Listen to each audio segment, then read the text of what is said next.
30 సంవత్సరాలు నేనే ఉంటానని చెప్పిన ఈ సైకో జగన్మోహన్ రెడ్డి నా వెంటికి కూడా పీకలేనని చెప్పిన వ్యక్తి వైనాట్ 175 అన్న ఈ సైకో జగన్మోహన్ రెడ్డి చొక్కాలు మడత పెట్టండి, నేను సిద్ధం, కుప్పాన్ని కూడా కైవసం చేసుకుంటున్నామని కల్లబుల్లు కబుర్లు చెప్పే ఈ జగన్మోహన్ రెడ్డి దాదాపు 13 సంవత్సరాల నుంచి కోర్టు మెట్టు కూడా ఎక్కకుండా ప్రజలు ఇచ్చిన ముఖ్యమంత్రి పదవిని అడ్డుపెట్టుకొని అరాచకాలు చేస్తున్న ఈ జగన్మోహన్ రెడ్డి ఈరోజు నీతి కౌరులు మాట్లాడి కార్యకర్తలు రెచ్చగొట్టి కులమతాలు చిచ్చులు పెట్టి ఆంధ్రప్రదేశ్ని అల్లుకొల్లోలం చేద్దామని లేనిపోలు కళ్ళబోళ్ళు కబుర్లు చెప్పి ప్రెస్ మీట్ పెట్టడం, వెళ్ళి బెంగళూరులో కూర్చోవడం. ఇలాంటి వ్యక్తి వచ్చి ఈరోజు ప్రభుత్వం కోసం, పవన్ కళ్యాణ్ గారి కోసం తప్పుడు ప్రచారాలు చేస్తున్నారు. నిజంగా పవన్ కళ్యాణ్ గారిని ఆంధ్రప్రదేశ్ ప్రజలు కూడా చాలా మెచ్చుకున్నారు. ఎందుకంటే ఆయన సాధారణ వ్యక్తిలాగా, ఒక ఉప ముఖ్యమంత్రిలాగా చూడట్లేదు. నేను ఒక సాధారణమైన మనిషిని. పరిపాలన అంటే పవన్ కళ్యాణ్ గారికి ఉన్న క్రేజ్ కూడా మామూలు క్రేజ్. అలాంటిది ఒక డిప్యూటీ సీఎం అయి కూడా సాధారణ వ్యక్తిలాగా ఆయన ప్రవర్తిస్తుంది. అంటే అలాంటి వ్యక్తులే సమాజం కోరుకుంటుంది. ఇప్పుడు చంద్రబాబు నాయుడు గారు సీఎం అయినారు, సాధారణ వ్యక్తిలాగే పరిపాలన చేస్తున్నాడు. ఇలాంటి వ్యక్తిని కూడా విమర్శిస్తే స్థాయి జగన్మోహన్ రెడ్డి, సైకో జగన్మోహన్ రెడ్డి గారికి లేదు. ఇప్పటికైనా తెలుసుకోవాలి. అందుకే ప్రజలందరూ కూడా ఒక దెబ్బ వేశారు, 11 సీట్లు ఇచ్చారు. ఈ 11 సీట్లు ఇవ్వడం వల్ల ఇంకా ఉన్న నెదడు కూడా పోయింది. ఏమనంటే మాట్లాడితే ఈవీఎంలు ఫ్రాడ్ జరిగిందని చెప్తున్నాడు.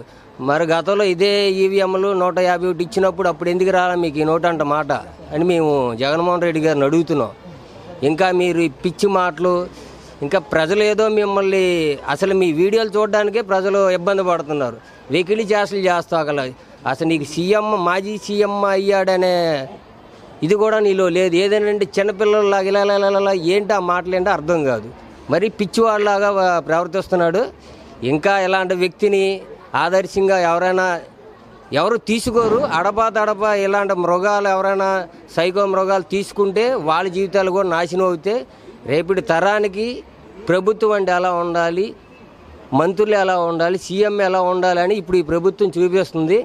దానికి ఉదాహరణగా పవన్ కళ్యాణ్ గారిని కూడా మేము అభినందిస్తాం. ఎందుకంటే ఆయన ఒక స్టార్ అయ్యిండు కూడా. మొన్న ఏదైతే తిరుపతి లడ్డు కల్తీ జరిగిందో దాన్ని ఇదే వైసీపీ నాయకులందరూ కూడా ఆవు నెయ్యికి, పందికోకి ముడిపెట్టారు.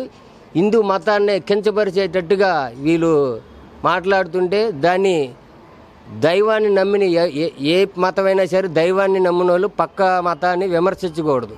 కానీ ఈరోజు హిందూ మతాన్ని విమర్శించి ఇంత దారుణానికి ఒడిగట్టిన ఈ సైకో జగన్మోహన్ రెడ్డి గారి బుద్ధి చెప్పడానికి పవన్ కళ్యాణ్ గారు ఇప్పుడు ఆయన రాజు. అంటే రాజుకి, దేశానికి ఏదైనా నష్టం జరిగితే రాజు ప్రాయశ్చిత్తం చేసుకుంటారు. కాబట్టి ఆ ప్రాయశ్చిత్తం దీక్ష తీసుకొని ఈరోజు తిరుమల వెళ్ళడం కూడా జరిగింది. దీన్ని కూడా వక్రీకరించి ఈ సైకోలందరూ కూడా ఇష్టం వచ్చినట్టు మాట్లాడుతున్నారు. ఇది చాలా తప్పు. రేపు రాబోయే రోజుల్లో వైసీపీ అనే జెండా కాదు కదా ఎవడు కూడా కనబడ్డు.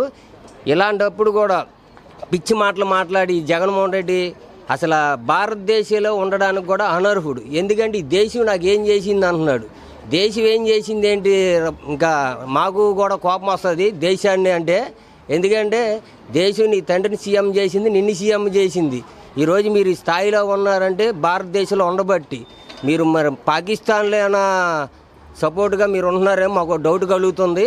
ఇలాంటి వ్యక్తులు దేశ బహిష్కరణ చేయాలి. ప్రధానమంత్రి కూడా దీన్ని చర్య తీసుకోవాలి. సుప్రీంకోర్టు కూడా ఇలాంటి వ్యాఖ్యలు చేసేటప్పుడు, దేశాన్ని కించపరిచే మాట్లాడేటప్పుడు సుప్రీంకోర్టు సుమోటోగా కేసు తీసుకొని ఇలాంటి వాళ్ళ మీద చర్యలు తీసుకోవాలి. ఈ వ్యక్తి చాలా ప్రమాదకరమైన వ్యక్తి భారతదేశంలో ఉండడం. ఎందుకంటే ఎన్నో వందల కేసులు ఉన్న వ్యక్తిని ఇలా విచ్చలవిడిగా రోడ్ల మీద వదిలేస్తే రేపు పొద్దున్న తరం పిల్లలు ఎలాంటి వాళ్ళని ఆదర్శంగా తీసుకొని దేశం కూడా నాశనం అవ్వడానికి మూలకారకుడు అవుతాడు ఈ జగన్మోహన్ రెడ్డి. ఇలాంటి వాళ్ళని ఎమ్మటే మనం ఖండించాలి.